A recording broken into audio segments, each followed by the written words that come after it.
Bismillahirrahmanirrahim. Assalamualaikum warahmatullahi wabarakatuh. Alhamdulillahi rabbil alamin. Wassalatu wassalamu ala al-mab'uts rahmatan lil alamin. Nabiyina Muhammad wa ala alihi wa sahbihi wa man tabi'ahum bi ihsanin ila yaumiddin, amma ba'd.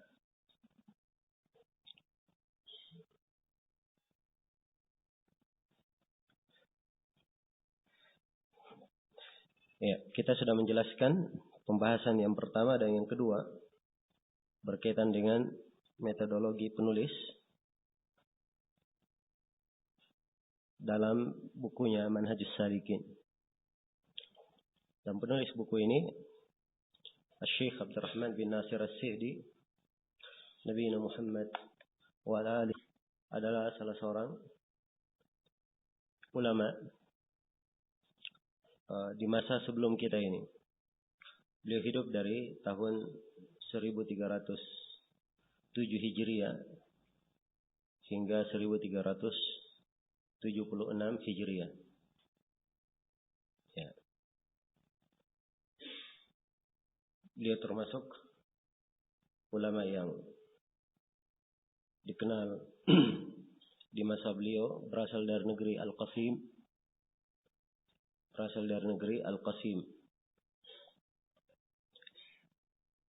Di antara murid beliau yang sangat terkenal di masa ini adalah Syekh Muhammad bin Salih Al-Utsaimin. Beliau terdidik dari Syekh Abdurrahman bin Nasir As-Sa'di ini. Demikian pula di antara murid beliau yang senior dan terkenal di masa ini adalah guru kami, Syekh Abdullah ibn Abdul Aziz ibn Aqil, hafizahullah. Ya. Beliau mungkin lebih tua daripada Syekh Ibn Utsaimin, cuman Allah berikan pada beliau umur panjang.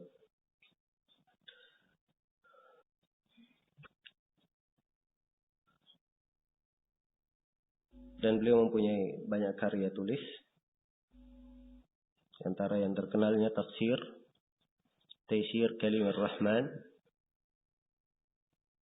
dan juga di antaranya adalah buku ini, dan banyak lagi buku-buku yang lainnya. Rahimahullah. Ya, di dalam membacanya, kalimat apakah dibaca As-Sa'di atau dibaca As-Sa'di, kalau penduduk negeri beliau, orang-orang Al-Qasim, itu membacanya As-Sa'di. Lafadznya. Sebagian dari guru-guru kita di masa ini ada yang membaca As-Sa'di. Ya, ada yang membaca As-Sa'di. Seperti Syekh Zaid bin Muhammad bin Hadi Al-Madakhali. Beliau pernah kita hadiri pelajaran atau belajar kepada beliau salah satu buku usul fikih karya Syekh Abdurrahman bin Nasir As-Sa'di. Beliau membacanya Sa'di di fathah sinnya. Ya. Cuman pernah suatu hari saya tanyakan kepada Syekh Shalih Al-Fauzan. Dan Syekh Shalih Al-Fauzan asal kelahiran beliau dari kota Syumasiyah. Dan ini masih wilayah Qasim. Bahkan masjid di kampung beliau yang beliau sholat di situ, itu masjidnya namanya Masjid Abdurrahman bin Nasir As-Sa'di. Ya. Saya tanya kepada As-Sa'di, beliau membacanya Sa'di. Di fathah atau di kasrah? Kata beliau As-Sa'di yang benarnya di kasrah. Terus saya tanyakan, ada yang membaca Sa'di? Kata beliau itu keliru. Ya. Baik. Ini berkaitan dengan masalah penulis dan nama beliau, rahimahullah. Dan saya kira beliau adalah seorang alim yang sangat terkenal. Tidak perlu kita terlalu banyak menguraikan tentang biografi beliau. Buku-buku yang memuat biografinya sangatlah banyak. Ya. Pembahasan yang kedua, maksud penulisan buku. Ini juga setelah kita terangkan apa maksud dari penulisan buku ini. Iya. Beliau isyaratkan di akhirnya lisuhulati hifdhihi wa fahmihi 'alal mubtadi'in. Agar supaya mudah untuk dihafal dan mudah untuk dipahami oleh orang-orang yang baru belajar dan sudah berlalu. Beliau menyebutkan hal yang terkait dengan manfaat dan yang darurat diketahui. Kemudian beliau berkata, li'anna al-ilma ma'rifatul haqqi bidalilihi. Juga setelah kita terangkan, ilmu itu adalah mengetahui kebenaran dengan dalil-dalilnya. Ya, tahu kebenaran dengan dalilnya, itulah ilmu. Itulah ilmu. Ya.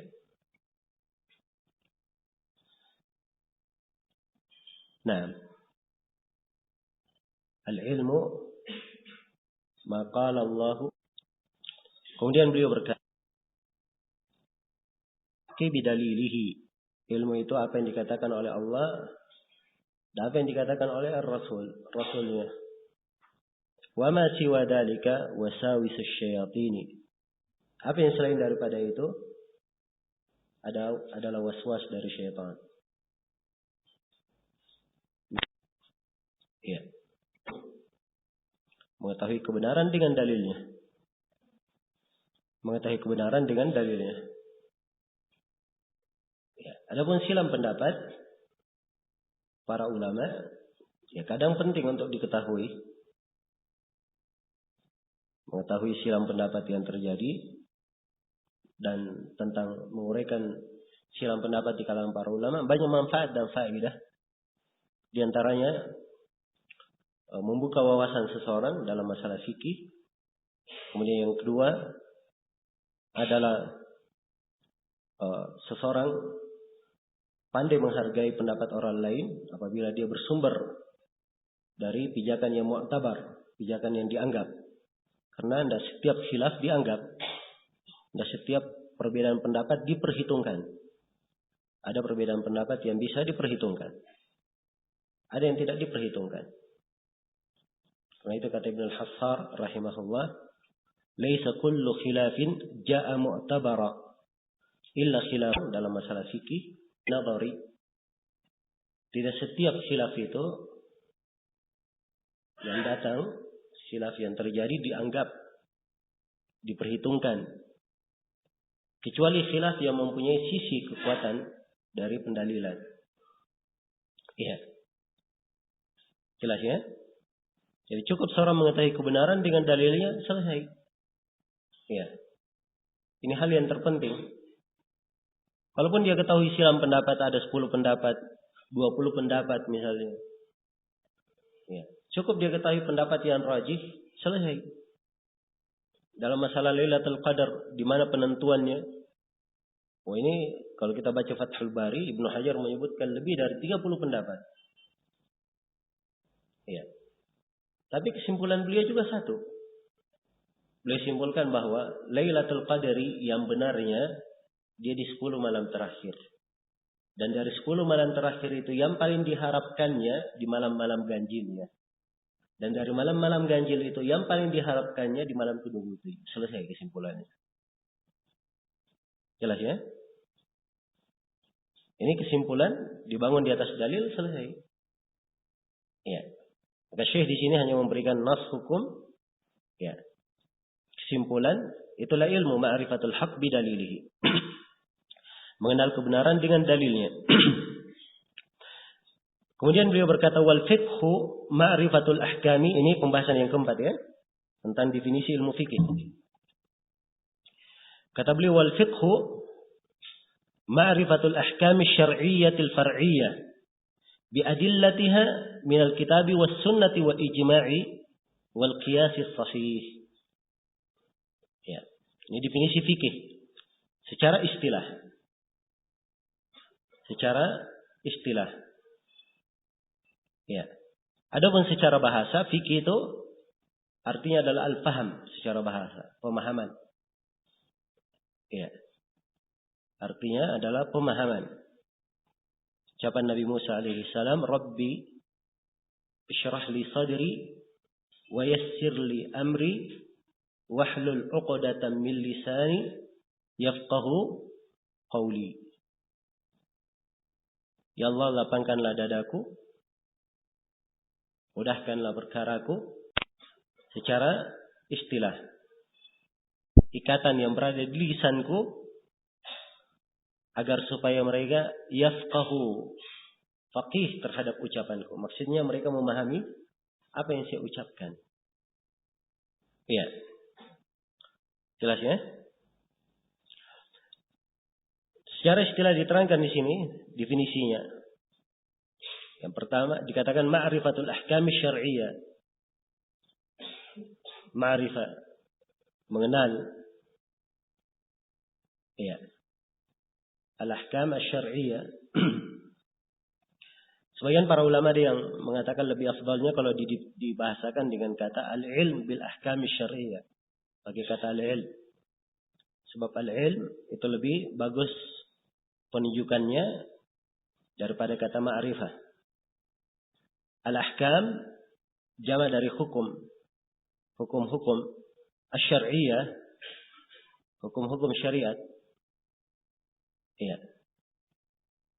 Yang dibahas di sini tentang ahkam syar'iyyah, sebab ahkam ada dua macam.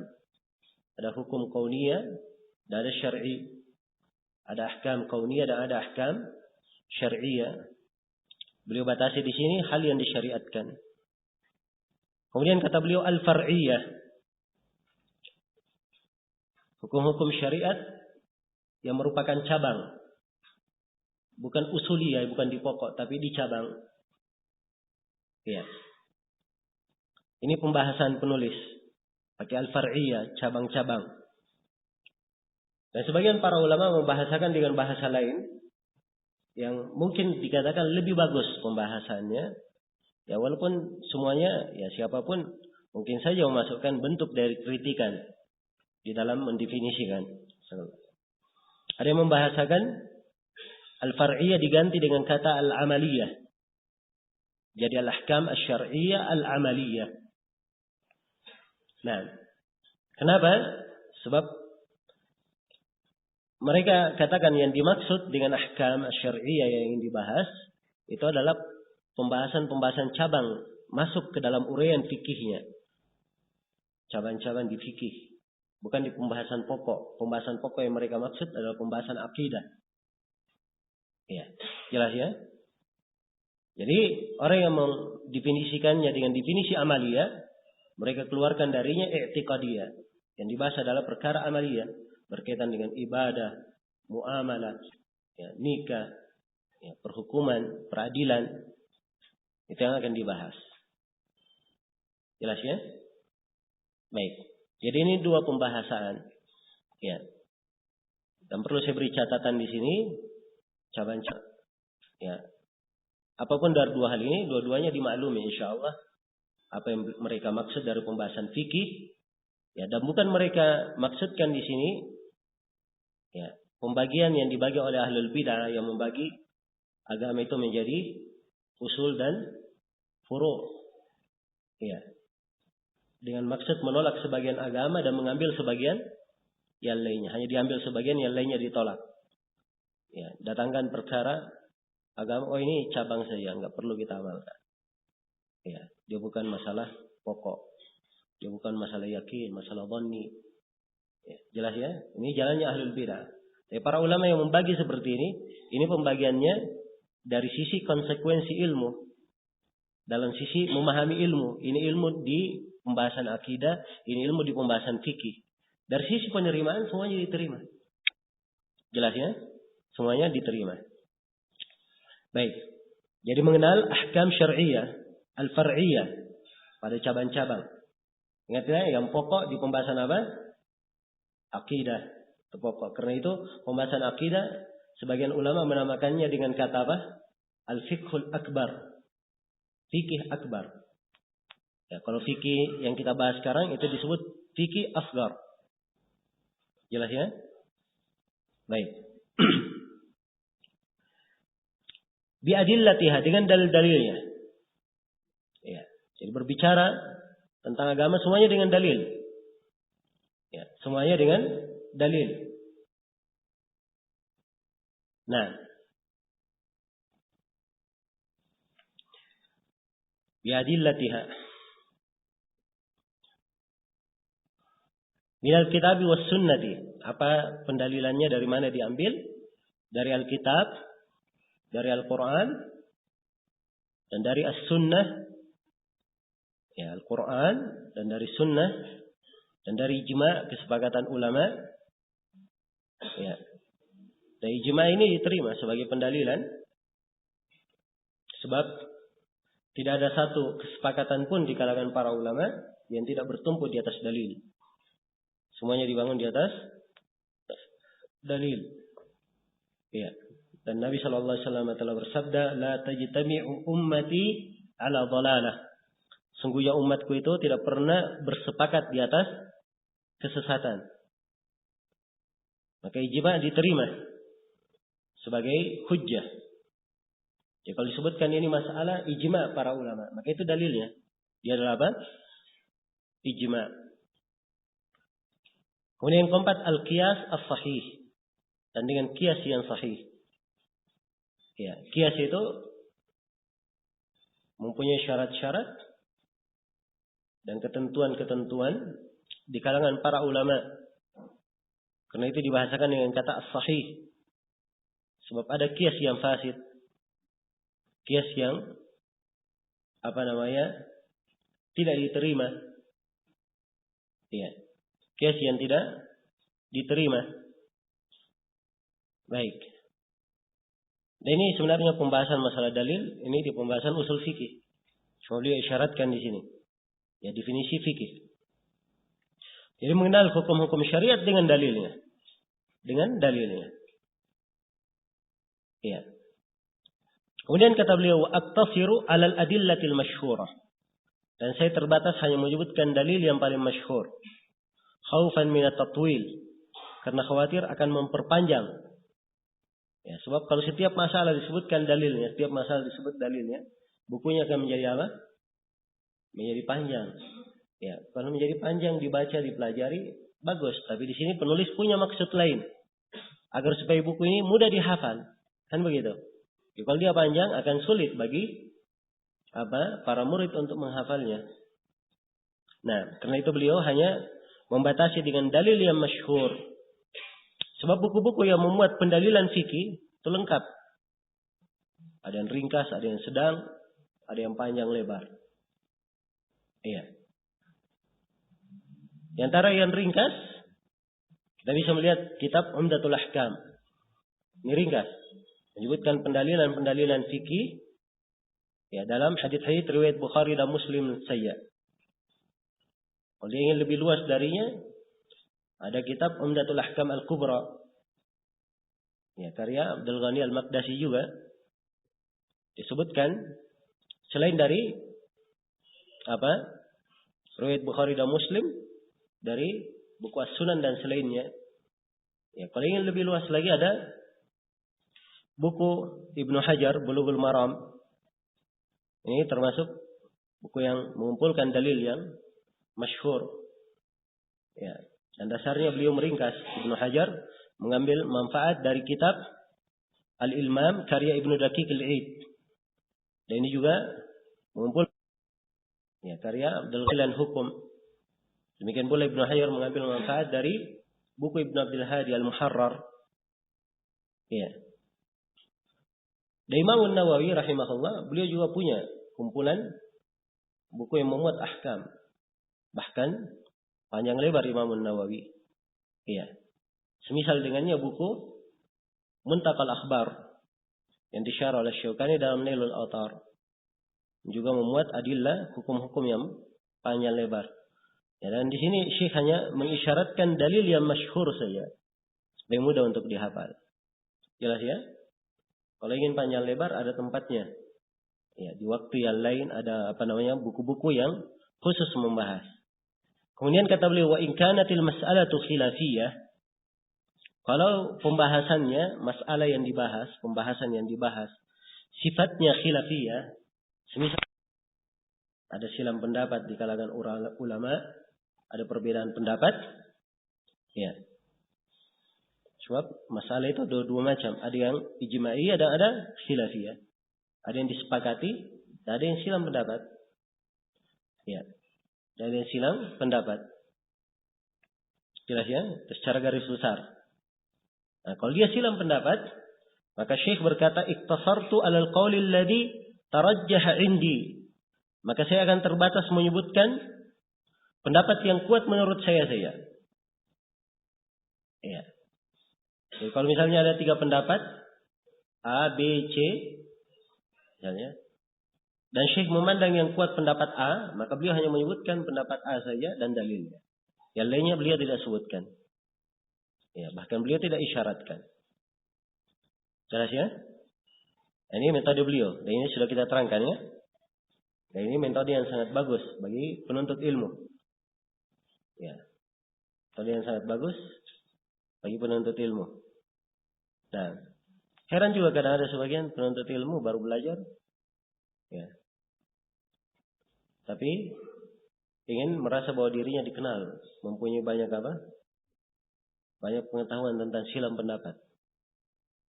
Ya. Jelas ya?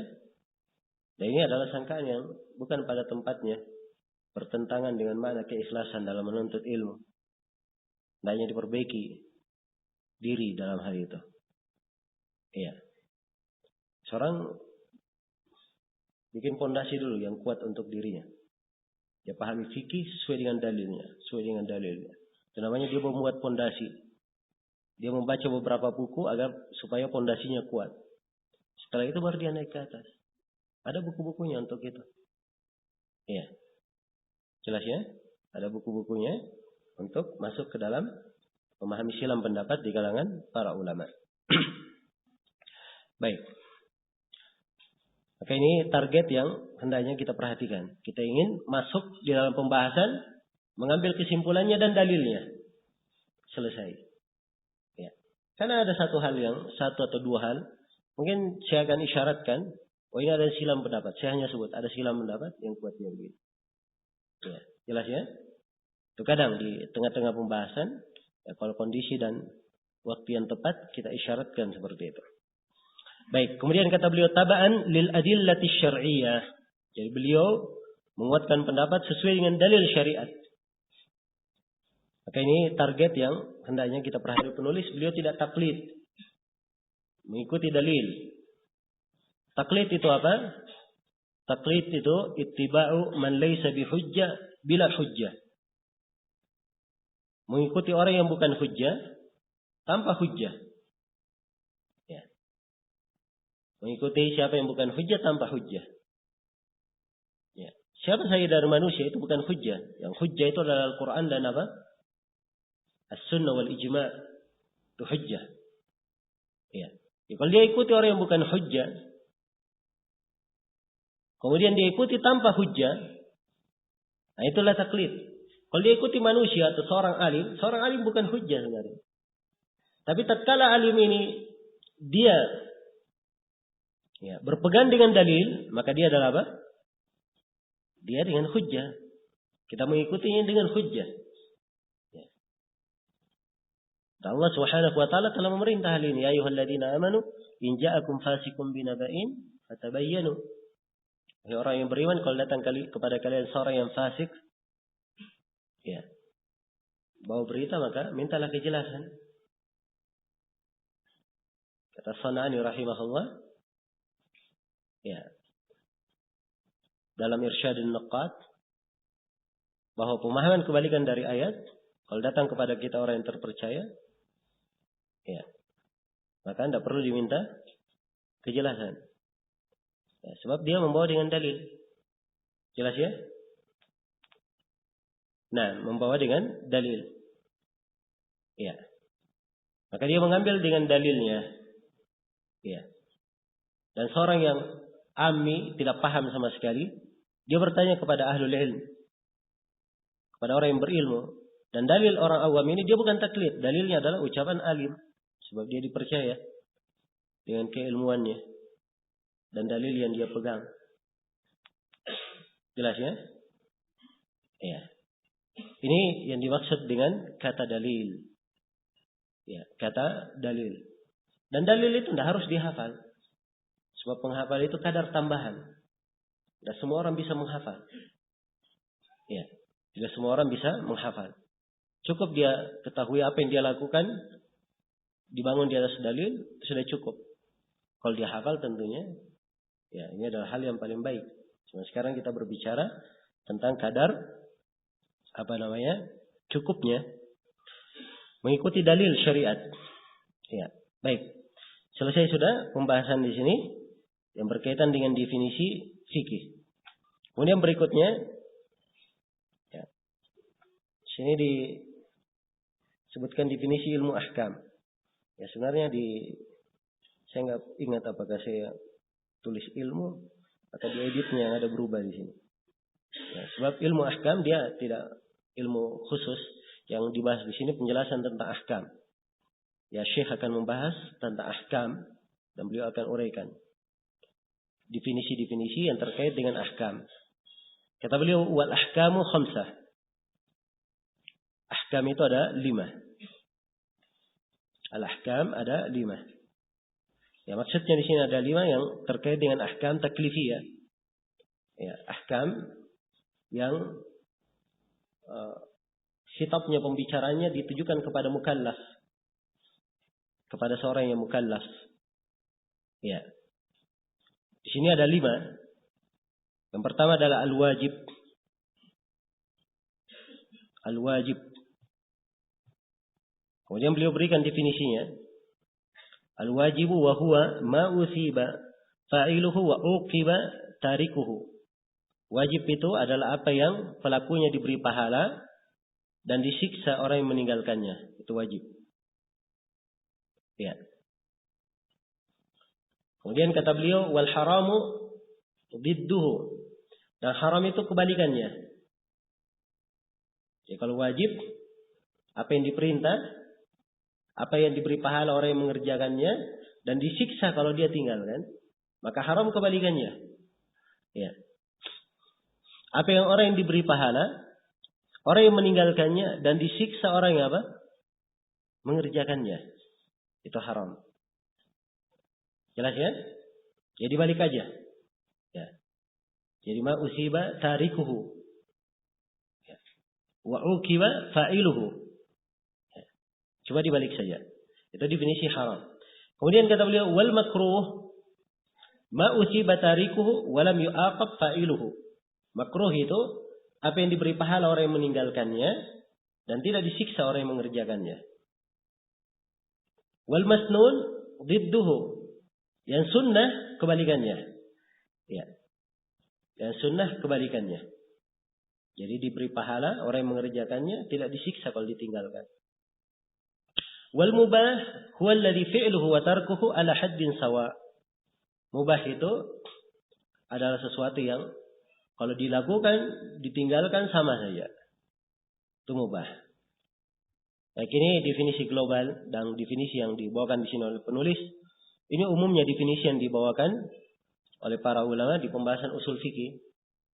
Iya. Tapi sebenarnya yang disebut oleh Syekh di sini oleh sejumlah muhakkikin dikatakan bukan definisi. Tapi dia adalah konsekuensi dari hukum-hukum.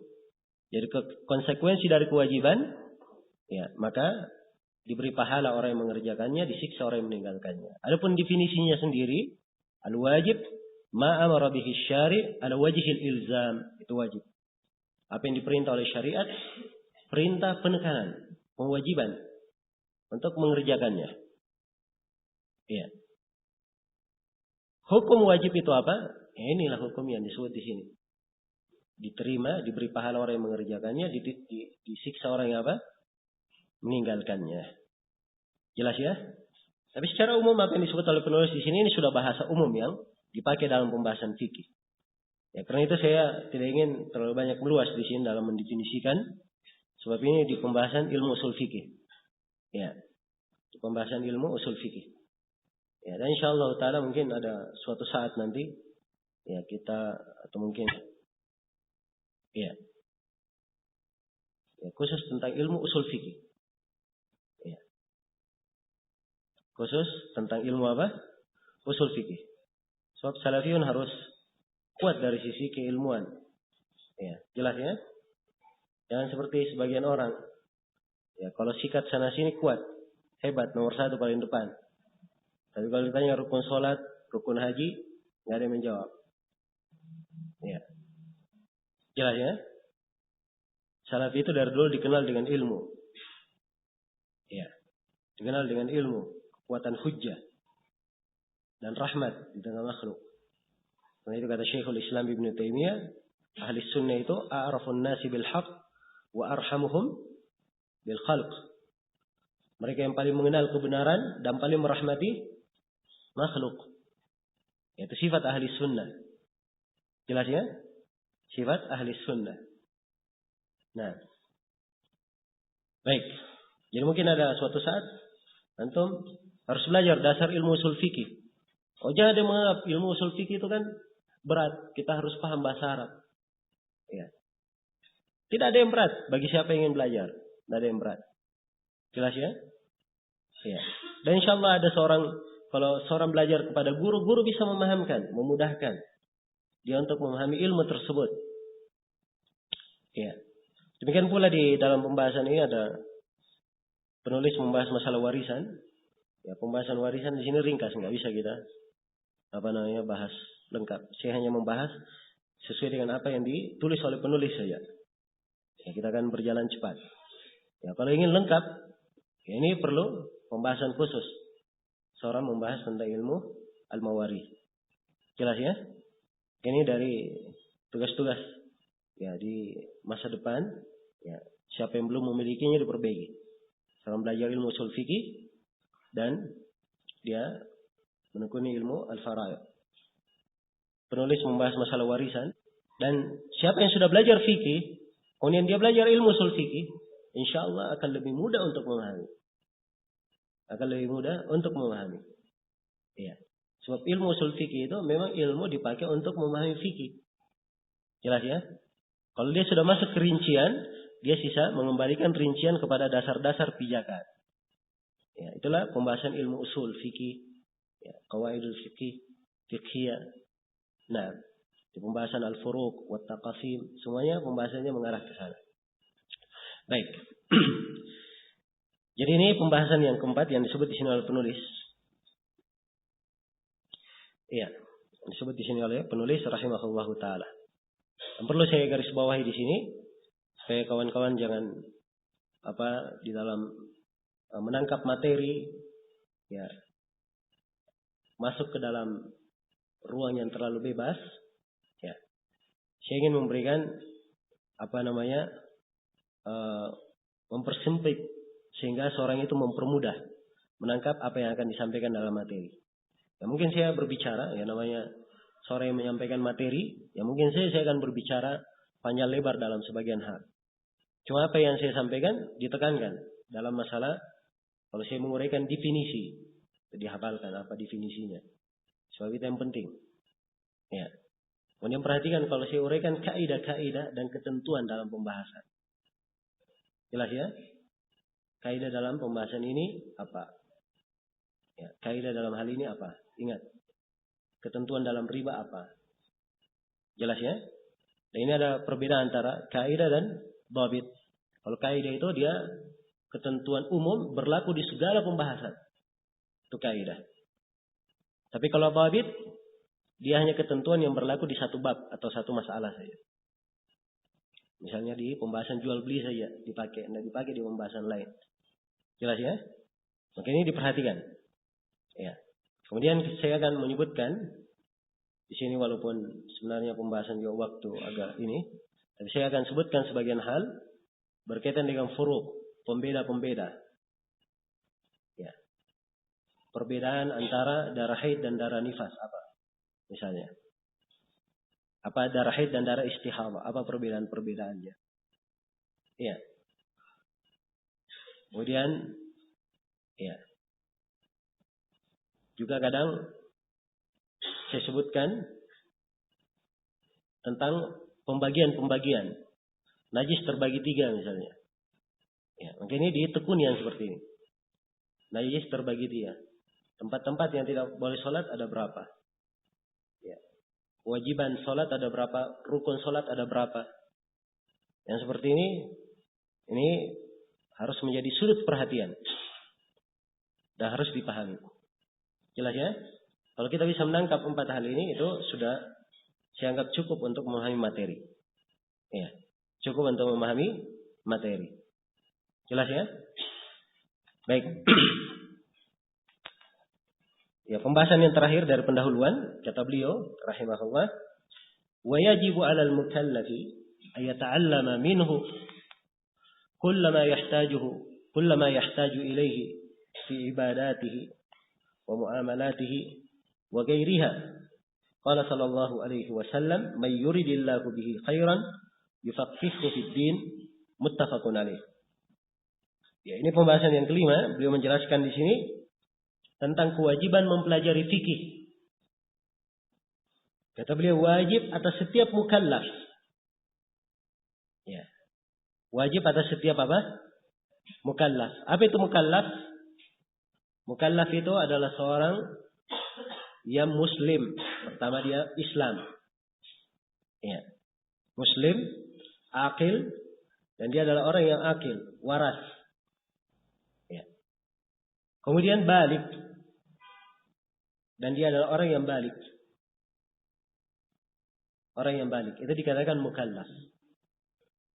Maka siapa yang sudah mencapai ketentuan ini, dia muslim, balik, dan waras, maka dia wajib untuk melaksanakan apa yang disebut oleh Syekh di sini.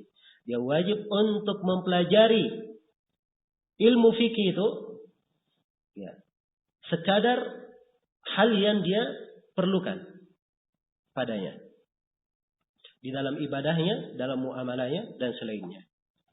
Nah, sini indah ya beliau membahasakan. Ya, terkesan dari pembahasan beliau di sini, mempelajari ilmu fikih itu ada fikih yang wajib dipelajari. Kalau dia tidak pelajari, dia berdosa. Dan ada fikih sifatnya tidak wajib dia pelajari, sunnah. Ya, kalau yang lainnya sudah ada di tengah umat yang mempelajarinya, sudah terangkat kewajiban. Jadi ada sifatnya fardu ain, wajib ain seorang mempelajarinya, dan ada sifatnya wajib kifayah.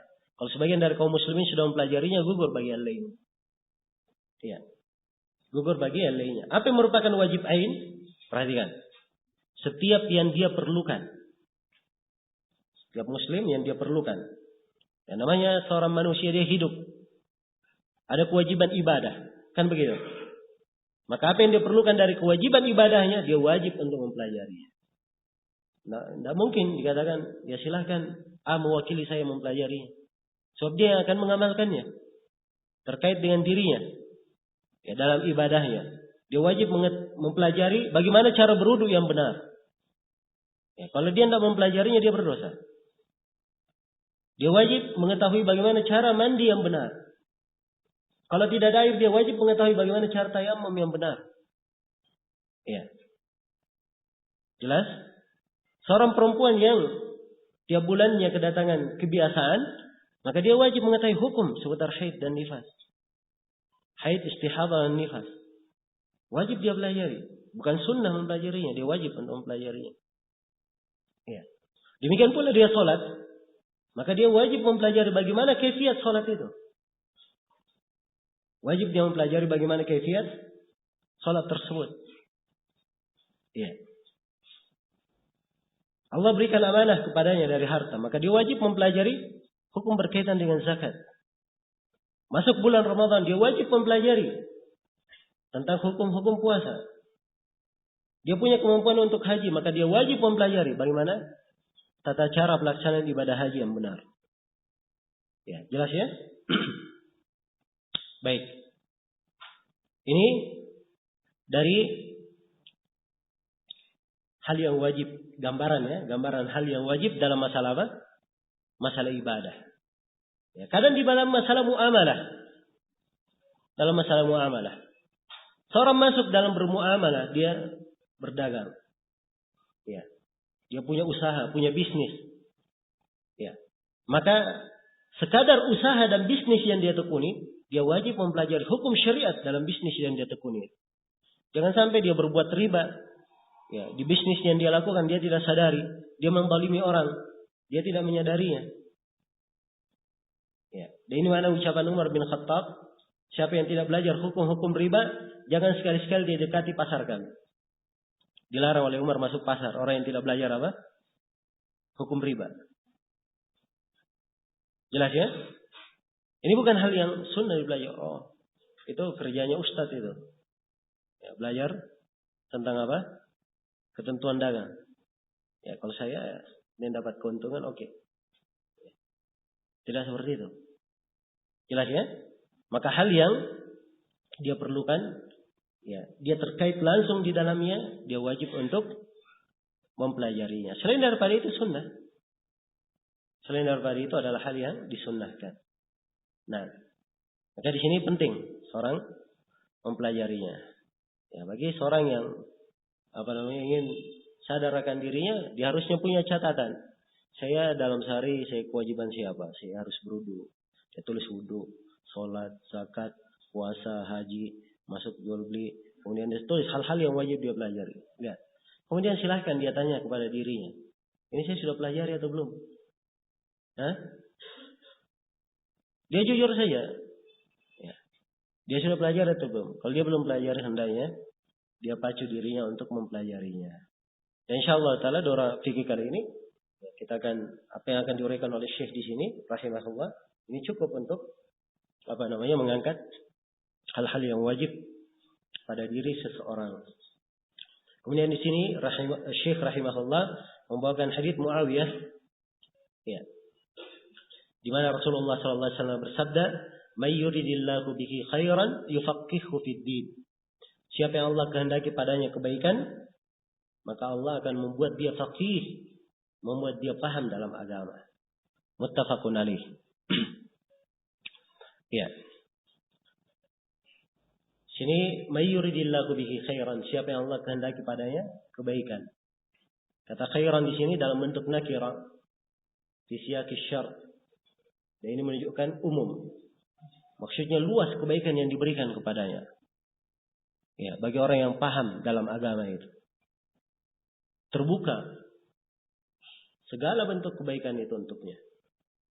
Nah, ya. Yufaqqihhu fid din, maka Allah akan membuat dia faqih dalam agama. Allah akan membuat dia apa? Paham dalam agama. Iya. Dan saya sudah sebutkan tadi bahwa pemahaman kebalikan dari hadits ini, siapa yang tidak paham agama, berarti Allah tidak kehendaki padanya apa? Ya, bagi orang yang paham. Nah, karena itu siapa yang ingin ya berbuat baik untuk dirinya sendiri, ya, dan meraih kebaikan-kebaikan untuk dirinya, maka hendaknya dia rahmati dirinya dengan mempelajari agama. Dia tafaqquh dalam agama. Dan alhamdulillah mempelajari agama itu mudah. Ya. Ibadah itu hal yang menenangkan jiwa, nikmat untuk dikerjakan. Bukan hal yang sulit. Allah berfirman, "Wa laqad yassarna al-Qur'ana lidzikr." Sungguh kami telah memudahkan Al-Qur'an bagi siapa yang ingin zikir, mengingat. Ya, Al-Quran dimudahkan, tapi yang menjadi masalah cuma satu. Fahal min muddakir, apakah ada yang mau mengingat? Itu saja sebenarnya yang menjadi masalah. Quran dimudahkan. Ya. Tapi yang mau mengingat ini yang banyak dilalaikan oleh hawa nafsunya dan dilalaikan oleh syaitan. Ya. Dilalaikan oleh syaitan. Ini pemahaman yang keliru. Pemahaman yang keliru. Dan hingga hari ini masih ada juga manusia yang merasa bahwa dirinya itu bebas di dunia ini. Keliru ada yang mengatakan dirinya bebas. Tidak ada kebebasan di dunia ini. Di dunia ini perbudakan. Ya. Apakah dia menjadi budak Allah, hamba Allah, atau dia menjadi hambanya syaitan, atau hamba dirinya sendiri? Pilih saja. Yang mana yang disukai. Tidak ada yang keluar dari itu. Oh, dia mau bebas, mau istirahat, nak mau sholat, nak mau santai, mau belajar, mau menikmati kehidupan. Sebenarnya dia adalah hamba dirinya sendiri dan hamba syaitan. Jelas ya? Tidak ada kemerdekaan. Bebas di dunia ini. Keliru ada yang mengatakan diri. Ya, tentunya dia memilih penghambaan yang baik. Sebab setiap orang harus menjadi hamba. Dan penghambaan yang baik itu adalah hamba Allah Subhanahu wa ta'ala. Nah, ini termasuk fikih kehidupan. Ya, yang diingatkan oleh Ibnul Qayyim rahimahullahu ta'ala. Dalam dunia beliau, kata beliau, harabu minar rikkil ladhi khuliqu lahu, fabulu birqil anfusi wasyaitan. Mereka lari dari penghambaan yang mereka dicipta karenanya. Kita ini dicipta untuk menjadi apa? Hamba Allah. Wa ma khalaqatul jinna wal ins illa liya'budun. Tidaklah saya menciptakan jin dan manusia kecuali untuk beribadah kepadaku. Ya. Jadi manusia, ada orang yang lari dari penghambaan yang ia dicipta karenanya. Akhirnya ia pun ditimpa musibah. Menjadi hamba jiwanya sendiri dan hamba syaitan. Jadi hamba syaitan. Ya. Karena itulah mendidik diri penting seorang menyabarkan dirinya. Ya, belajar ilmu syariat. Belajar ilmu syariat. Mempelajari ilmu agama. Nah, ya. Dan memang kadang ada sebagian kebiasaan yang kurang baik. Ya. Di tengah sebagian kawan-kawan kita yang sudah belajar, ya, dari nasihat ke dalam, ya. Nasihat ke dalam. Masya Allah hadir ta'lim, rajin hadir ta'lim, senang hadir ta'lim. Ya, sebab hadir ta'lim itu memang membawa kebahagiaan bagi seorang. Ya, tenang di majelis ilmu. Dan ini dari manfaat majelis ilmu. Ya. Tapi hingga berapa tahun dia hadir di majelis ilmu? Ya. Dan dia kerjaannya di bab taharah terus. Tidak pernah meningkat-tingkat. Ya. Jelas ya? Mungkin suatu saat bisa masuk ke bab sholat. Masa Ramadan mungkin dia dengar fikih masalah puasa. Ya, selain daripada itu ilmunya cuma itu saja. Ya. Tidak mengerti pembahasan-pembahasan yang lain. Ya, dan ini kekurangan tidak pantas ada pada salafiyin. Ya. Jelas ya? Tidak pantas ada pada salafiyin. Ya, seorang harus mendidik dirinya. Tapi hingga berapa terjadi? Fikih itu secara keseluruhan. Fikih secara keseluruhan. Jadi kecenderungan seperti hanya cinta, senang hadir sebagian pembahasan. Ya. Kalau pembahasannya dianggap menarik, wah hadir. Kalau tidak menarik, ya tidak hadir.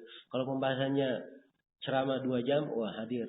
Ya, ya. Kalau 10 hari, berpikir 10 kali lipat juga. Ya. Jelas ya? Dan ini kebiasaan hendaknya dirubah. Kebiasaan seperti ini hendaknya dirubah. Ya, alhamdulillah. Ya, kawan-kawan yang hadir di sini ya harusnya menjadi pembawa kebaikan bagi yang lainnya. Tatkala mereka mengetahui bagaimana besarnya manfaat seorang itu mempelajari ilmu fikih dari awal sampai akhir, maka ya juga hendaknya dia berikan motivasi kepada orang lain untuk hadir. Dan ini dari bentuk ta'awun 'alal birri wat taqwa dan dari bentuk mengerjakan atau meraih kebaikan. Dan Nabi sallallahu alaihi wasallam telah bersabda dalam hadits Abu Mas'ud Al-Ansari riwayat Muslim, "Man dalla 'ala khairin falahu ajr ka ajri fa'ilihi." Siapa yang menunjukkan sebuah kebaikan, maka dia mendapatkan kebaikan itu seperti orang yang melakukannya. Dia hanya menunjukkan saja, tapi dia juga dapat kebaikan itu sebagaimana orang yang melakukan. Ya, dan dalam hadits Jabir riwayat Bukhari dan Muslim, Rasulullah sallallahu alaihi wasallam bersabda, "Man istata'a minkum ayyan fa'a akhahu falyaf'al." Siapa di antara kalian yang bisa memberi manfaat kepada saudaranya, hendaknya dia kerjakan. Hendaknya dia kerjakan. Maka keseriusan kita dengan ilmu ini, jika mempelajari ilmu, ini adalah hal yang sangat penting. Iya. Jelas ya? Maka dia mendapatkan kebaikan itu seperti orang yang melakukan, wah saya salafi, saya cinta kepada as-salaf, tapi di perbuatannya tidak ada ya, hal yang menunjukkan dia mengikuti jalan as-salaf. Kalau dia Allah SAW bersabda, kuat dari sisi ilmu dan cinta dengan ilmu, sibuk dengan ilmu. Iya. Jelas ya? Coba kita periksa pada diri kita. Apakah sudah ada kebiasaan as-salaf di tengah kita? Biasanya salaf kalau kumpul-kumpul, ya, mereka mudzakarah. ilmu yang mereka dapatkan. Saling mengingatkan, saling memberi pertanyaan. Ya, kawannya menjawab, kawannya lupa, yang lainnya mengingatkan. Ya. Itu kebiasaan as-salaf. Kalau ketemu dengan orang yang semisal dengannya, saling bertanya, saling mengingatkan. Ketemu orang yang lebih tinggi darinya, mengambil manfaat, mengambil faedah. Ketemu dengan orang yang di bawahnya, dia memberi faedah dengan merendah diri. Ya. Jelas ya? Ini nampak dari kebiasaan as-salaf. Sebagian dari as-salaf ketemu dengan kawannya di depan masjid. Terus berbicara, saling tukar hadis, saling tukar hadis. Nah, sampai masuk waktu subuh. Ya, subhanallah. Gimana kita dengan masa ini? Jelas ya? Padahal salafi. Ya, mengikuti jalan as-salaf. Ya. Tapi kalau qila wa qal, atau gosip, oh Masya Allah. Ya, memang syaitan memberikan kenikmatan di situ. Ya, tadinya hanya 1-2 kalimat, bisa menjadi panjang lebar. Ya. Bisa menjadi panjang lebar. Maka ini kebiasaan hendaknya kita hindari. Hendaknya kita hindari. Dan harus diketahui bahwa ada dari sebagian kawan-kawan kita yang mempelajari ilmu as-salaf dan sebelumnya terpengaruh dengan pemikiran-pemikiran yang salah. Pemikiran-pemikiran yang keliru. Ya. Maka pemikiran yang salah ini yang dahulu, ini jangan dia merasa aman bahwa dia telah terbebas dari hal itu. Mungkin saja masih mempengaruhinya. Ya. Karena itu kewajiban orang yang pernah mendapat cobaan seperti itu, dia bersihkan dirinya. Ya, cara membersihkannya dengan dia menekuni usul manhaj salaf. Ya, dia harus tekun dalam hal itu. Dia tidak harus menyelesaikan buku akidah as-salaf. Ya, melalui perantara guru, dia selesaikan beberapa buku agar supaya bersih. Ya. Pemahamannya itu dari kekeliruan. Jelas ya? Ini penting untuk ditanamkan di dalam diri. Penting untuk ditanamkan di dalam diri. Ya. Sebab seorang kalau tidak memperhatikan sisi ini, maka inilah yang kadang akan menimbulkan masalah. Ya, wallahul musta'an. Kemudian ikhwani fillah, ya, di dalam tafaqquh itu seorang itu punya figur. Ambillah figur dari orang-orang yang memang memang merupakan panutan di dalam hal itu. Ambil figur dari Rasulullah, dari para sahabatnya, dari para a'immatut tabi'in. Ya. Dan kita di masa ini lihat bagaimana para ulama kita. Lihat bagaimana para ulama kita. Para ulama besar di masa ini. Bagaimana mereka menerapkan ilmu itu. Ya. Sehingga nampak betul ilmu itu sangat indah untuk dipahami, indah untuk didengarkan. Dan nampak lemah lembut dan kasih sayang mereka untuk umat. Nampak lemah lembut dan kasih sayang mereka untuk umat. Ya, ini ciri dari ilmu agama. Jelas ya? Maka ini hendaknya kita tanamkan di dalam diri kita, di dalam dakwah kita, di dalam ajakan kita. Ya, kita bergaul dengan manusia dengan hal yang seperti itu. Inilah letak pentingnya seorang mendalami ilmu fikih. Baik. Jadi hadis ini mayuridillahu bihi khairan yufaqihu fid-din. Siapa yang Allah kehendaki padanya kebaikan, Allah akan membuat dia faqih dalam agama, membuat dia paham dalam agama. Nah, ini menunjukkan pentingnya memperdalam ilmu fikih dalam agama. Baik. Kita masuk di dalam pembahasan. Ya, di halaman 7 sudah diterangkan tentang kitab at-taharah. Ya.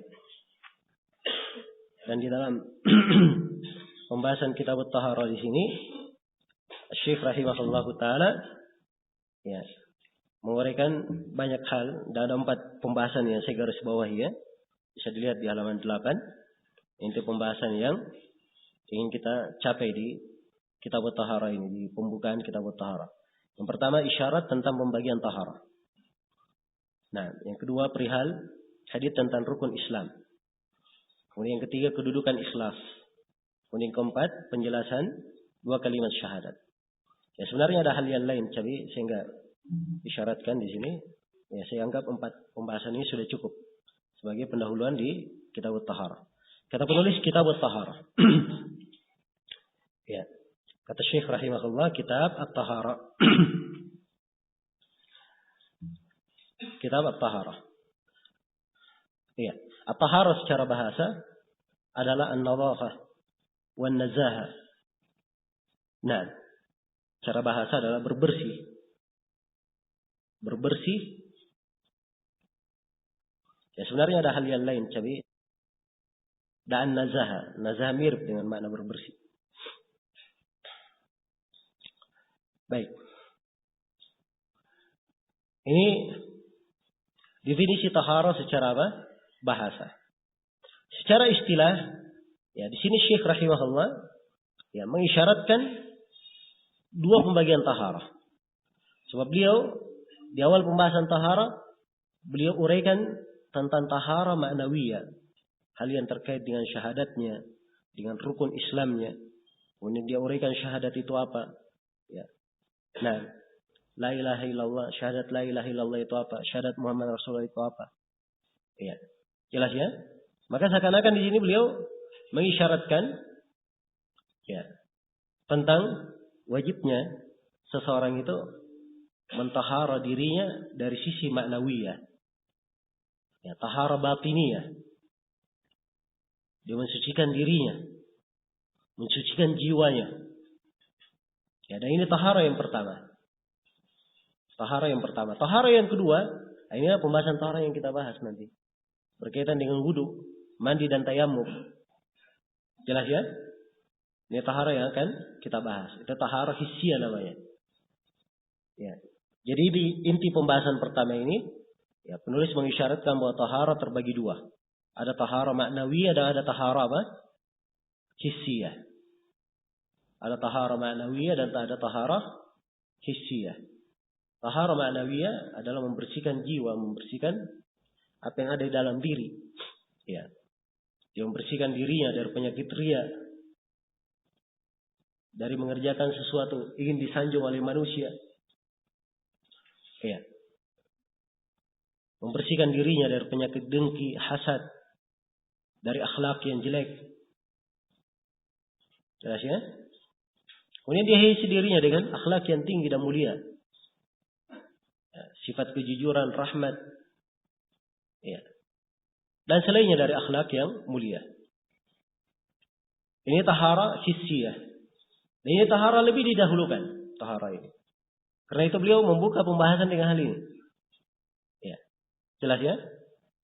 Baik. Kemudian tahara yang kedua. Tahara yang kedua. Ini adalah tahara hissiyah. Tahara hissiyah. Ya. Yaitu membersihkan badan. Membersihkan anggota tubuh. Ya. Tahara yang makna hissiyah ini, inilah yang didefinisikan di dalam buku-buku fikih. Ya, kalau dalam buku fikih diterangkan tahara, yang mereka inginkan tahara apa? Hissiyah atau ma'nawiyah? Tahara hissiyah. Sebab kebanyakan pembahasan tahara hissiyah itu di buku-buku akidah dan di buku akhlak. Ya, tahara. Kebanyakan pembahasan tahara ma'nawiyah di buku akidah dan di buku apa? Akhlak. Ada tahara hissiyah, inilah yang diinginkan oleh para ahli fikih di dalam buku-buku fikih. Kita buka buku fikih apa saja, disebut kitab tahara, itu artinya tahara yang terkait dengan apa? Dengan badan. Iya. Jelas ya? Dan untuk tahara hissiyah ini, ya, para ulama memberikan definisi-definisi. Ya, mereka memberikan beberapa definisi. Nah, ada beberapa definisi. Mungkin saya isyaratkan di sini supaya memperjelas. Ya, ada definisi yang mengatakan bahwa tahara itu adalah ibarah an ghusli a'dha'in makhsusah bi sifatin makhsusah. Wa tahara adalah sebuah ibarat tentang mencuci anggota wudu yang tertentu. Anggota wudu tertentu dengan bentuk tertentu pula. Dengan bentuk khusus. Ya. Jelas ya? Ya, dia berwudu. Ada cara wudu. Anggota wudu yang dicuci tertentu. Cara mencucinya juga ada ketentu, adalah ibarah an ghusli a'dha'in Mandi itu ada ketentuannya, tata caranya. Dia bertayamum juga ada ketentuannya. Anggota-anggota yang anggota-anggota yang disucikan juga ditentukan. Iya. Jelas ya? Ini definisi. Nah, ada definisi yang lain. Nah, ada definisi yang lain bahwa tahara itu, ini saya rangkaikan antara definisi orang-orang Hanbaliyah dan orang-orang Syafi'iyah. Bahwa tahara itu adalah menghilangkan hadas dan menghilangkan khabath. Menghilangkan hadas dan menghilangkan apa? Khabath. Ya. Kan juga ditentukan. Ya. Apa yang keluar? Ya. Membuat batal wudhu seseorang.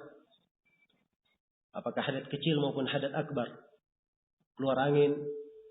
Ya, buang air besar. Buang air kecil atau dia junub. Ini hadas, membatalkan. Ya. Yang kedua dia menghilangkan khabath. Khabath itu najis. Dia menghilangkan najis. Ya. Dia menghilangkan najis. Nah. Dan apa yang semakna dengannya? Kalimat apa yang semakna dengannya?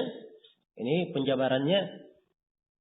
Orang-orang Hanbaliyah dia kembalikan kepada makna pengangkatan, menghilangkan. Jadi menghilangkan itu karena dengan bentuk menghilangkan dengan mengangkatnya, dan ada yang semakna dengannya. Ya, mereka singgung pembahasan tayamum. Orang-orang Syafi'iyah dia sebutkan tahara, ya, apa yang semakna dengan hadas dan najis itu, atau di atas bentuk dari keduanya. Ini definisi. Ada definisi lain disebutkan oleh Ibnu Al-Mulakkin rahimahullah. Ya, definisi yang ringkas sebenarnya. Dan beliau sendiri menganggap bahwa definisinya lah definisi yang paling singkat dan paling padat. Ya. Beliau berkata bahwa tahara itu adalah fi'lun yustabahu bihi shalah. Ya.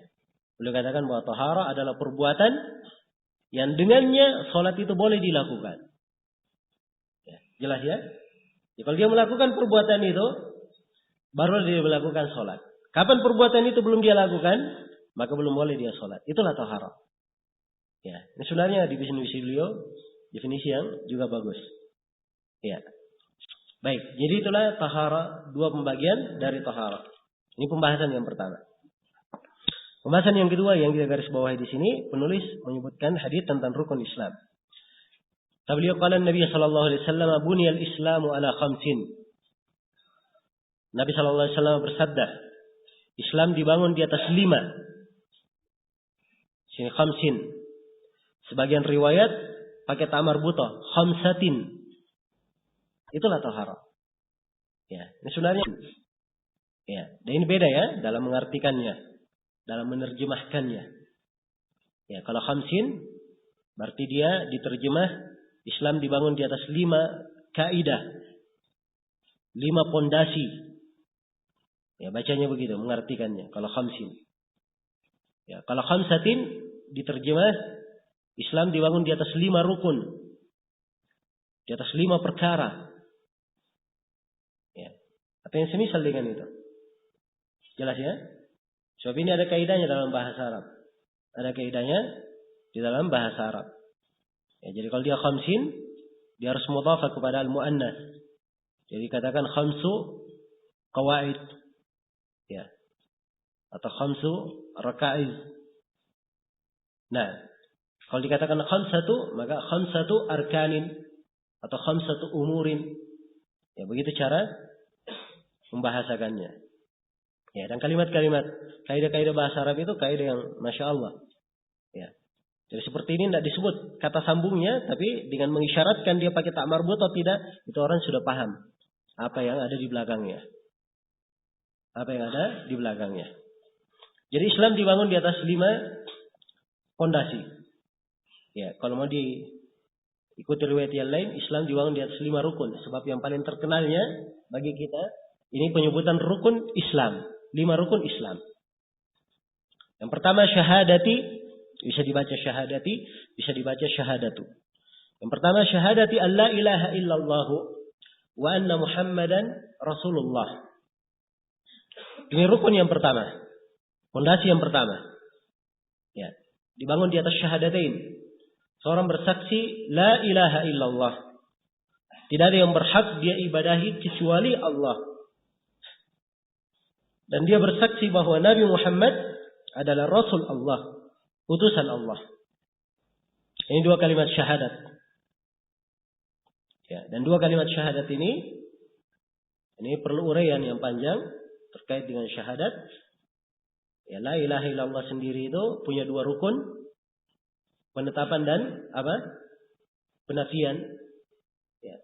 Seorang yang mengucapkan la ilaha illallah, dia harus berlepas diri dari segala yang diibadahi kecuali Allah. Ya, dan dia harus menetapkan bahwa ibadah itu hanya untuk Allah. Ini dua rukunnya harus terdapat. Dan la ilaha illallah ada syarat-syaratnya. Ya, dia harus mengilmui tentang mana la ilaha illallah, tidak boleh jahil. Dia wajib meyakini mana la ilaha illallah, tidak boleh dia ragu. Itu yang kedua. Yang ketiga, dia harus ikhlas dalam mengucapkannya. Tidak boleh dia ada riya atau hanya dipaksa. Kemudian yang keempat, dia harus jujur dalam mengucapkan la ilaha illallah. Tidak boleh dia dusta. Ya, kemudian yang kelima, dia harus cinta terhadap ucapan la ilaha illallah. Tidak boleh dia ada kebencian di dalamnya. Dan tidak boleh dia benci kepada orang yang mengucapkan la ilaha illallah. Kemudian yang keenam, dia harus terikat dengan ucapan la ilaha illallah. Tidak boleh dia merasa bebas. Ini ada konsekuensi. Kemudian yang ketujuh, dia wajib menerima la ilaha illallah. Tidak boleh dia menolaknya. Jelas ya? Ini ketentuan la ilaha illallah. Ya, seorang yang berkata Muhammad Rasulullah ini punya beberapa konsekuensi. Ya, di antaranya 6 perkara yang akan saya sebutkan. Yang pertama, dia wajib taat kepada Rasulullah pada segala yang beliau perintah. Yang kedua, dia wajib meninggalkan segala yang dilarang oleh Rasulullah. Kemudian yang ketiga, dia harus mempercayai segala berita yang dikabarkan oleh Rasulullah. Kemudian yang keempat, tidak boleh dia beribadah kecuali dibangun di atas tuntunan Rasulullah. Kemudian yang kelima, Allah dan Rasul yang paling dia dahulukan, yang paling dia cintai. Ya, yaitu yang kelima ya, Allah yang paling dia dahulukan. Kemudian yang keenam, ya tidak ada yang lebih dia cintai daripada Allah dan Rasulnya. Ini konsekuensi dari orang yang mengucapkannya. Nah, maka ini syahadat ini rukun Islam yang pertama. Ya. Rukun Islam yang kedua adalah wa iqamis shalah. Wa iqamis shalah, menegakkan salat. Menegakkan salat. Ya. Perhatikan ya bahasanya, menegakkan, bukan mengerjakan. Bukan mengerjakan. Ya. Yaitu yang kelima ya, Allah yang paling dia harus menjaga salat itu dia lakukan pada waktunya. Dia kerjakan salat itu dengan memenuhi syarat-syaratnya.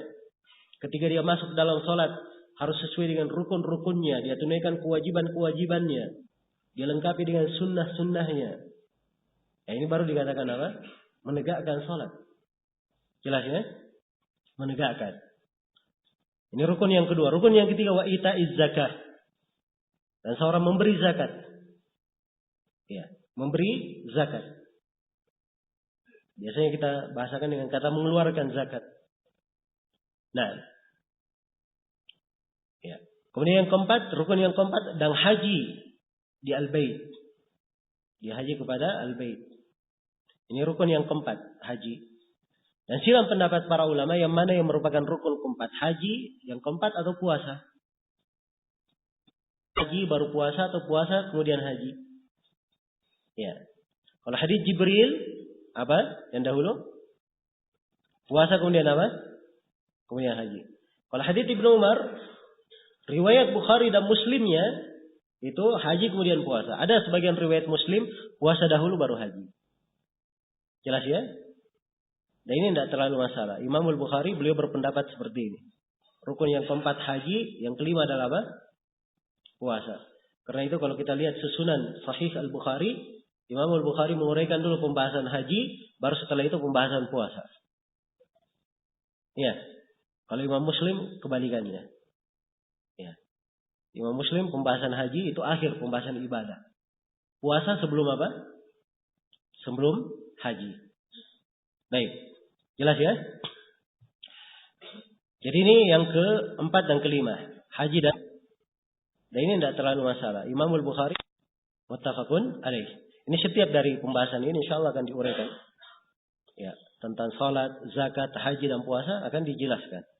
Di sini Syekh ingin membawakan hadis ini, beliau ingin masuk menyinggung bahwa fondasi pertama adalah apa? Syahadataini. Dan inilah taharah ma'nawiyah.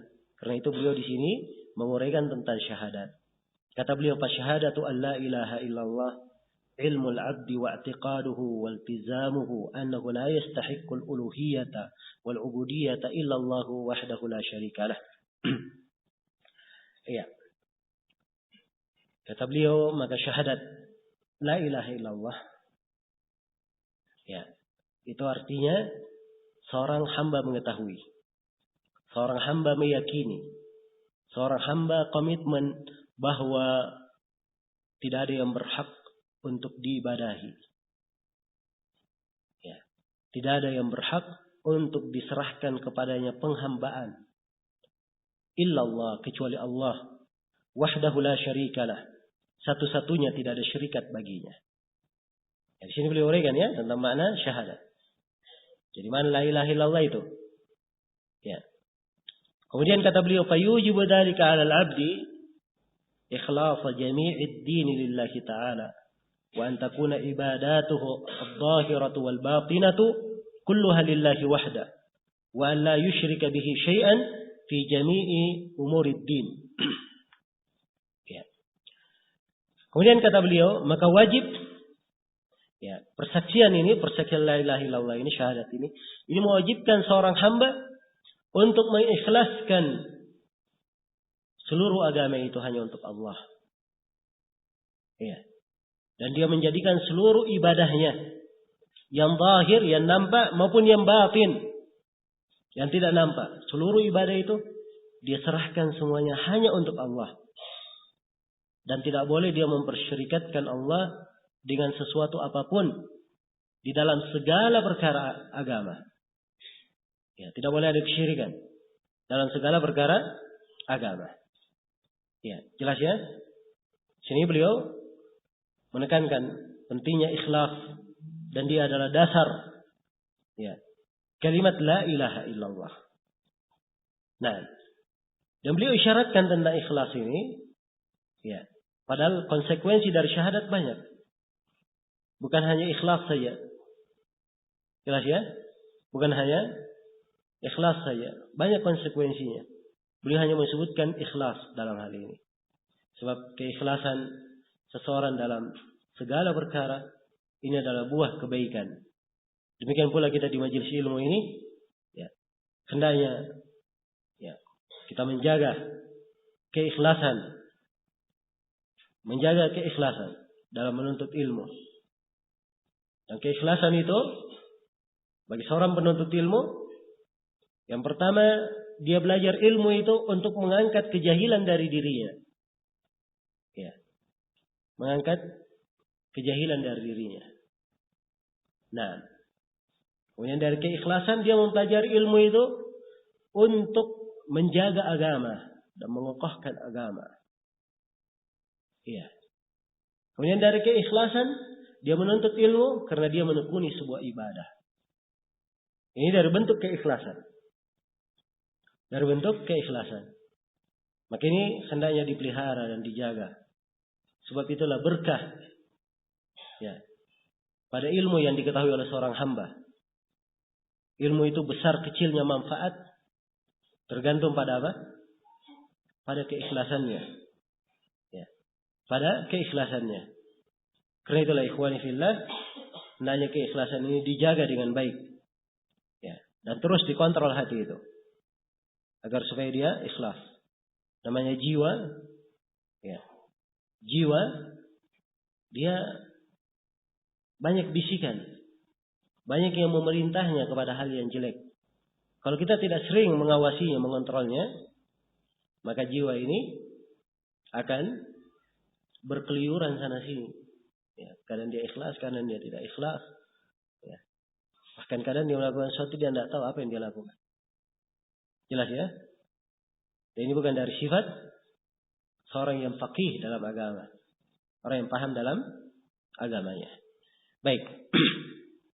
Kemudian kata beliau rahimahullah, wa hada aslu dini jami'il mursalin wa atba'ihim. Kama qala ta'ala, wa ma arsalna min qablika min rasulin illa nuhi ilaihi annahu la ilaha illa ana fa'budun. Kata beliau, dan ini adalah dasar pokok seluruh, atau ini adalah dasar agama seluruh para rasul dan pengikut para rasul. Ya, ini tauhid ini. Mengikhlaskan ibadah hanya untuk Allah dan meninggalkan segala bentuk kesyirikan. Kama qala ta'ala, sebagaimana firman Allah Ta'ala, tidaklah kami mengutus sebelum engkau, tidaklah kami mengutus seorang rasul pun sebelum engkau, wahai Muhammad, illa, kecuali nuhi ilaihi, kecuali pasti kami wahyukan kepada rasul itu bahwa tidak ada yang berhak diibadahi kecuali saya, firman Allah, fa'budun, maka hendaknya kalian beribadah kepadaku. Ini asal dasar dakwah setiap nabi dan rasul, menyuruhkan tauhid, mengajak kepada mengikhlaskan agama dan menghindarkan segala bentuk kesyirikan. Menghindari segala bentuk kesyirikan. Ya, baik, ini syahadat la ilaha illallah. Kemudian kata beliau, wa syahadatu anna Muhammadan Rasulullah, dan syahadat sungguhnya Nabi Muhammad adalah Rasul Allah. Ya. Ayya'taqid al-'abdu anna Allah arsala Muhammadan sallallahu alaihi wasallam ila jami'is tsaqalaini. Adalah seorang hamba meyakini bahwa Allah mengutus Nabi Muhammad kepada seluruh as-tsaqalaini. Ya. As-tsaqalaini, as-tsaqal dari kata yang berat. Ya. Dua hal yang berat. Jelas ya? Maksudnya ini pembahasan untuk jin dan manusia. Ya. Di seluruh as-tsaqalaini, al-insi wal jin, untuk manusia dan jin. Jadi Nabi Muhammad diutus untuk siapa? Seluruh alam. Ya. Alam manusia, alam jin maupun yang lainnya, semuanya. Sebab beliau adalah rahmatan lil alamin. Ya, wa ma arsalnaka illa kaffatan lin-nasi basyiran wa nadhira. Beliau diutus sebagai kaffatan lin-nas, untuk seluruh manusia, memberi kabar gembira dan memberi peringatan, basyiran wa nadhira. Ya. Rasul punya dua tugas secara umum, memberi kabar gembira dan memberi peringatan. Sebab ini dua pondasi agama. Ada perintah, ada larangan. Ada targhib, ada tarhib. Ada anjuran, dan ada ancaman bagi siapa yang meninggalkan. Ya. Sebab mengukur makhluk dengan hal ini. Makhluk itu kalau hanya diuluri angan-angan saja, hanya diuluri harapan saja, maka dia akan hidup dengan sewenang-wenang, lupa banyak hal. Ya. Kalau dia hanya dilimpahkan dengan diberi keluasan di dalam ya,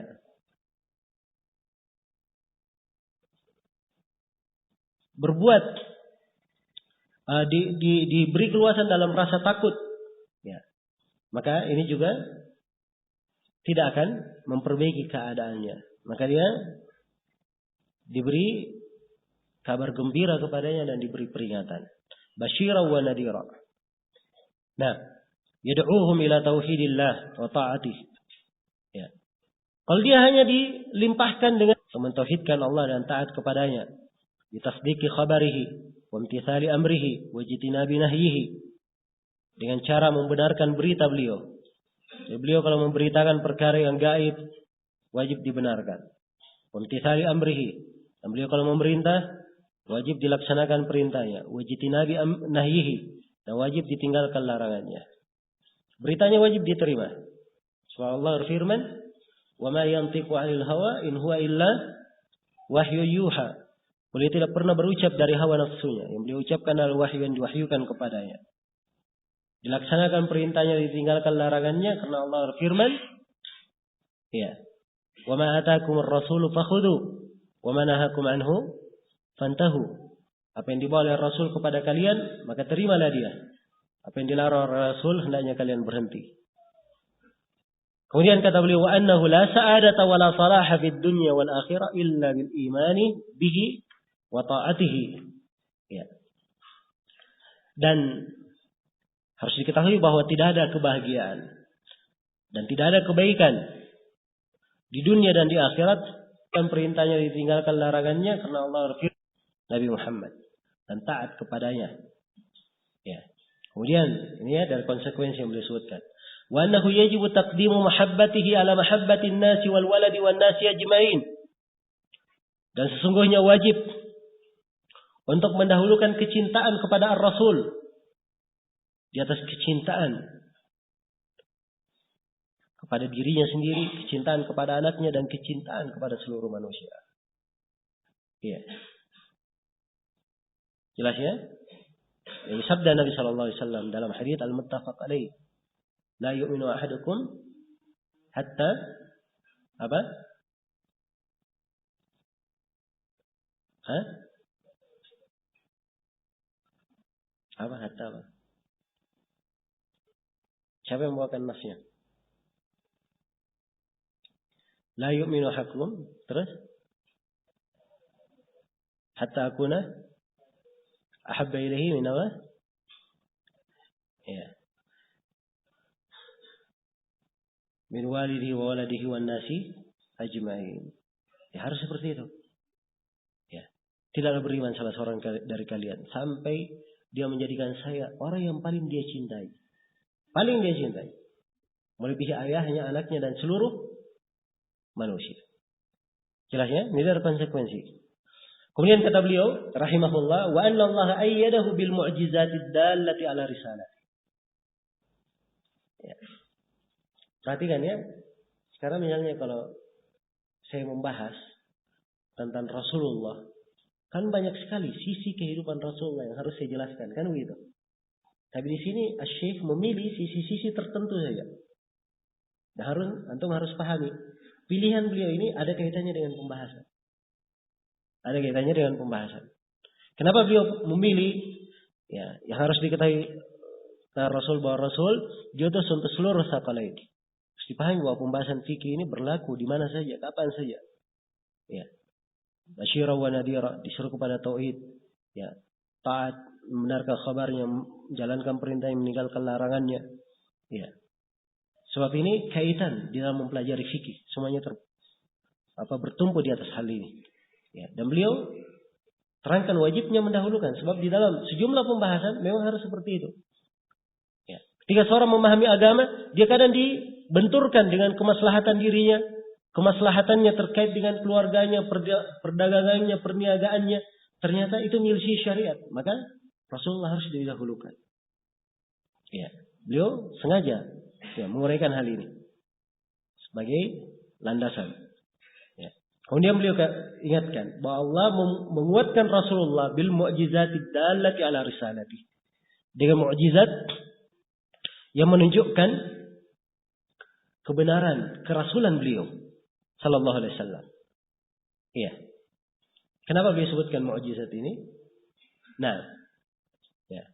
Sebab itu adalah ciri kebenaran. Ya. Dan siapa yang mempelajari pembahasan fikih ini betul-betul akan membuatnya takjub sekali. Ternyata semua kemaslahatan yang diperlukan oleh manusia ada di dalam pembahasan. Kemudian beliau ingatkan bahwa Allah menguatkan ada. Karena itu apa saja yang terjadi ya, di masa ini, masa yang akan datang dan masa sebelumnya itu ada uraiannya. Ya, di dalam agama kita alhamdulillah ada uraiannya. Jelas ya? Dan ini dari kelengkapan agama. Dan ini dari mukjizat Rasulullah sallallahu alaihi wasallam. Kata beliau wa bima jabalahu Allahu alaihi minal ulumil kamilah wal akhlaqil aliyah. Ya. Dan sebagaimana Allah memberikan tabiat kepada Rasulullah itu dengan ilmu yang sempurna dan akhlak yang maha tinggi, akhlak yang sangat tinggi. Wa bima ishtamala alaihi dinuhu minal huda wal rahmati wal haqqi wal masalihid diniyah wad dunyawiyah. Ini perhatikan ya kalimat-kalimat beliau ini. Ya. Syekh ini dari kebiasaan beliau Syekh Abdurrahman Ya. Beliau mampu membahasakan sesuatu dengan kalimat-kalimat yang ringkas, tapi maknanya penuh dengan ilmu. Penuh dengan ilmu. Ya, ini antum akan lihat di banyak buku-buku beliau, termasuk dalam buku ini. Ya. Kata beliau, ya. Dan Allah menguatkan Rasul ini dengan agama Rasul ini yang mengandung petunjuk. Ini ciri umum agama ya, semuanya petunjuk. Mengandung rahmat. Ini ciri umum dari agama, semuanya mengandung apa? Rahmat. Ya. Al-haq, dari kebenaran. Ya. Sebab ini semuanya isi agama adalah kebenaran. Selain dari itu adalah apa? Kesesatan. Allah berfirman, "Famada ba'da al-haqqi illa apa? Ad-dhalal." Ya. Apakah setelah kebenaran itu kecuali hanya apa? Kesesatan. Baik. Wal masalih ad-diniyah wad dunyawiyah. Dan agama itu mencakup masalih diniyah dan dunyawiyah. Mencakup kemaslahatan terkait dengan diniyah, keagamaan, dan kemaslahatan yang terkait dengan apa? Ya, dunia. Jelas ya? Terkait dengan dunia. Nah, iya. Maka ini dasar umum di dalam seorang mempelajari agama. Ya. Ya, dan ini dari warna-warna yang mewarnai ya, para ulama di dalam mentarjih ya, masalah. Kadang mewarnai juga mereka di dalam memberikan fatwa-fatwa. Ya, di dalam memberikan keterangan-keterangan. Sebab mereka mengukur ini. Agama, petunjuk, rahmat, kebenaran. Dia mengandung kemaslahatan. Dunia maupun kemaslahatan apa? Agama. Jelas ya? Dan itulah fikih namanya. Itulah fikih namanya. Dan ini ditunjukkan oleh Nabi SAW. Di pembahasan puasa misalnya. Datang kepada Nabi SAW bertanya. Ya Rasulullah, bolehkah saya mencium istriku? Nabi berkata tidak boleh. Tidak boleh. Datang lagi orang yang kedua. Pertanyaan-pertanyaan yang sama. Ya Rasulullah, bolehkah saya mencium istriku? Kata Nabi tidak ada masalah. Ya. Yang pertama tidak boleh. Ya. Yang kedua apa? Tidak ada masalah. Ini saat puasa. Ya. Sebab memang Rasulullah menjawab sesuai dengan keadaan orang yang ada di depannya. Penanya yang pertama adalah anak muda. Ya. Jadi kalau dijawab boleh, itu membahayakan anak muda. Jelas ya? Ya. Penanya yang kedua adalah orang tua. Ya, maka Nabi memberi keringanan. Tidak ada masalah. Jelas sampai sini? Ya. Ini dibangun di atas masalih. Ya, dibangun di atas masalih. Dan ini ukuran penting seorang untuk mengetahuinya. Ya. Jelas ya? Ada kadang sebagian terlalu semangat. Saya anggap terlalu semangat. Ya, dan ini seruan sudah lama. Ya. Jelas ya? Salafi itu tidak kenal basa-basi. Ya. Memang siapa yang basa-basi salafi? Ya. Cuman bahasa-bahasa seperti ini tidak diucapkan oleh as-salaf. Bahasa-bahasa yang seperti ini. Jelas ya? Sebab dia mengesankan sesuatu yang tidak seharusnya terkesan pada diri salafiyin. Ya. Memang salafin tidak ada basa-basi, tapi salafin mengenal rahmat. Ya, mengenal pertimbangan maslahat dan maqsadat. Itu dikenal di kalangan salafiyin, tidak ada dalam usul agama. Ya. Nabi SAW ketika beliau menaklukkan Makkah, dan Makkah waktu itu fondasi Ka'bah, ya, fondasi Nabi Ibrahim itu sudah berubah dari apa yang dibangun oleh Nabi Ibrahim. Punya banyak pintu. Ya, maka Nabi ingin mengembalikan Ka'bah ini ke fondasi yang awal. Sekarang Nabi ingin mengembalikannya. Ini syariat atau bukan? Nah, syariat kan? Itu sunnah beliau. Tapi beliau tidak melakukannya. Beliau tidak apa? Tidak melakukannya. Apakah dikatakan Rasulullah itu basa-basi? Hah? Tidak. Ya. Justru ketika itu beliau berkata kepada Aisyah, "Ya Aisyah, laula anna qaumaki hadithu ahdin bil jahiliyah la sadamtul Ka'bah wa la ja'altuha baban. Wahai Aisyah, andai kata kaummu bukan orang yang baru masuk Islam, niscaya saya akan runtuhkan Ka'bah itu dan saya akan bangun lagi menjadi 2 pintu di atas dasar pondasinya. Ya, jelas ya? Di atas dasar pondasinya. Dan sunnah Nabi ini tidak diterapkan di masa beliau. Tidak diterapkan di masa Abu Bakar. Tidak diterapkan di masa Umar. Tidak diterapkan di masa Utsman. Tidak diterapkan di masa Ali. Yang menjalankan sunnah ini, itu nanti di pemerintahan Abdullah ibn Zubair. Subhanallah. Rasulullah dan Khulafaur Rasyidin semuanya menelantarkan sunnah. Semuanya basa-basi. Tapi inilah pertimbangan apa? Maslahat dan mafsadat. Iya. Pertimbangan maslahat dan mafsadat. Jelas ya? Dan sunnah Nabi. Dan ini banyak sekali contohnya. Banyak sekali contohnya. Ya, karena itulah ya, kita sebenarnya di Indonesia ini harus banyak malu sebenarnya. Ya. Pertama, di dalam pembahasan fikih saja masih banyak yang belum belajar fikih dari awal sampai akhir. Ya. Jelas ya?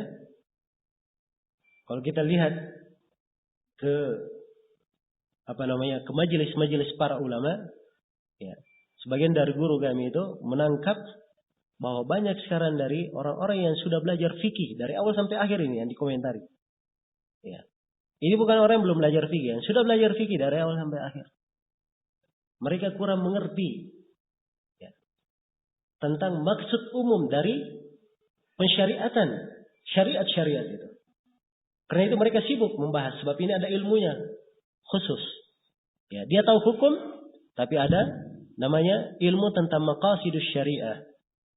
Ya, dia paham syariat itu ketentuan umumnya untuk apa.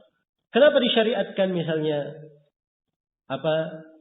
kenapa diharamkan khamar, kenapa diharamkan zina? Ini pengharamannya ada maksud-maksud tertentu. Ya, ini semuanya kembali kepada kaidah-kaidah dasar. Dan dari situlah para ulama berpijak. Ya, di dalam memberikan ketentuan, memberikan hukum dan seterusnya. Dan fatwa-fatwa juga dibangun di atas hal itu. Dibangun di atas hal tersebut. Ya, jelas ya? Dibangun di atas hal tersebut. Ya, mungkin kalau kita dengarkan sebagian fatwa dari ulama kita di masa ini, ya, mungkin kalau fatwa itu sampai ke Indonesia, akan dibilangi syekh kita ini sebagai syekh yang basa-basi. Ya. Nah, jelas ya? Saya beri contoh misalnya tentang sebuah fatwa. Ya. Ya, Syekh Muhammad bin Hadi pernah ditanya. Ya. Tentang orang yang di negerinya tidak ada yang mengajari dia kecuali sururi. Dia belajar atau tidak? Ya. Kira-kira apa jawabannya? Ya mungkin kalau sekarang ini ada yang kasih jawaban, ya tidak ada masalah belajar, misalnya. Wah, sudah habis dia dibicarain sana sini. Ya.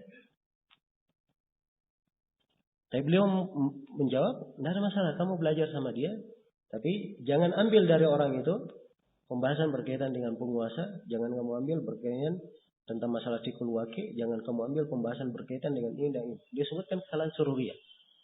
Supaya hati-hati dari hal itu. Ya, jelas ya? Sebab orang ini kalau dia tidak belajar di negerinya, apa yang akan dia lakukan? Jelas ya? Justru kejelekannya bagi dia hal yang tidak baik. Inilah namanya memperkecil kejelekan. Ya, memperkecil kejelekan. Itu ada ya, posisi. Sebab syariat kita kaidah umumnya dia datang mewujudkan kemaslahatan atau menyempurnakan. Mewujudkan, kalau tidak mewujudkan, dia sempurnakan maslahat yang sudah ada. Kaitan dengan ini dan ini. Kita menghilangkan mafsadat, kalau tidak dihilangkan, dikurangi, diminimalkan, kejelekannya. Ini posisi syariat kita. Ini kaidah umum yang seperti ini, kadang seorang kurang memahaminya. Ini termasuk kekeliruan. Iya. Jelas ya? Karena itulah ilmu itu, ya. Kalau kita melihat dari ulama kita, ya, dari ulama besar yang ahli fatwa, subhanallah kalau mereka menjawab pertanyaan itu nampak sekali, ya, bagaimana kedetailan jawaban mereka sampai kadang sebagian ulama nampak. Ya. Saya sendiri berulang kali saya melihat Syekh Shalih Fauzan, kadang beliau di posisi ya selayaknya manusia, kadang beliau santai dalam posisi tertentu, ya, tidak ada kegiatan, tapi begitu ada pertanyaan berubah keadaannya. Raut mukanya juga berubah. Ya. Jelas ya? Sebab memang ilmu itu semuanya diukur. Ya, jawaban yang diberikan harus tepat. Apa yang keluar dari mulut seorang alim. Ya. Ini menunjukkan kedalaman fikih. Ya, mereka di dalam apa? Di dalam agama. Dalam fikih mereka di dalam agama. Ya Allah musta'an. Baik, ini hal yang ingin saya isyaratkan di sini. Santai dalam posisi ini. Ya. Diniyah dan dunyawiyah. Ya, dan ini dari perkara-perkara yang wajib kita pahami. Nah, baik. Kemudian kata beliau rahimahullah, wa ayatuhul kubra hadzal Qur'anul al-'azim bimatihi minal haqqi fil akhbari wal amri wan nahyi wallahu a'lam. Ya, dan tanda beliau yang paling besar, ya. Beliau sebelumnya membahasakan dengan kata mukjizat. Dan sekarang beliau bahasakan dengan kata ayah. Ini yang lebih tepat ya, sebab kata mukjizat itu tidak ada di dalam nas-nas syariat. Yang ada adalah ayat, tanda. Ya. Cuman sudah menjadi istilah umum orang. Kalau bahasa Indonesianya ayat itu bermakna mukjizat, begitu maksudnya. Sesuatu yang merupakan dalil yang sangat kuat menunjukkan kebenaran Rasul itu dikatakan apa? Dikatakan mukjizat dalam bahasa Indonesia, itu bahasa umumnya. Tapi kalau bahasa syariatnya dikatakan ayah. Sebab kata ayah itu adalah dalil jelas yang semua orang tunduk kepadanya. Iya. Jadi ayatuhul kubra, tanda beliau yang terbesar, tanda kebenaran beliau yang terbesar adalah Al-Qur'anul Karim. Al-Qur'anul Karim. Yang terdapat di dalamnya dari kebenaran pada akhbar, pemberitaan, wal amri wan nahi, perintah dan larangan, wallahu a'lam. Baik, selesai di sini pendahuluan Syekh rahimahullahu taala. Ya. Baik.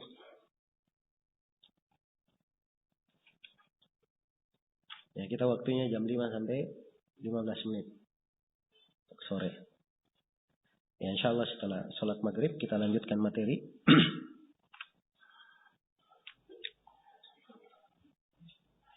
Ya.